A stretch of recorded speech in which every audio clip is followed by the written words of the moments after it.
Alam mo ba, ang buwan ng Oktubre ay espesyal na iniaalay ng simbahan sa Santo Rosario?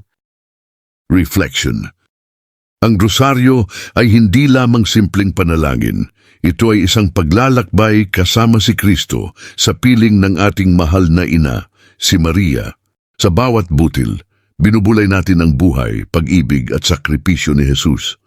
Sa gitna ng ating mga pagsubok, ang rosaryo ang nagbibigay sa atin ng kapayapaan at lakas. Ito ay parang kamay ni Maria na laging handang gumabay, papalapit kay Kristo. Prayer. Mahal naming Ina, turuan mo kaming maging tapat sa panalangin ng Santo Rosario. Naway sa bawat Hail Mary, mas lalo naming makilala at mahalin si Jesus. Amen.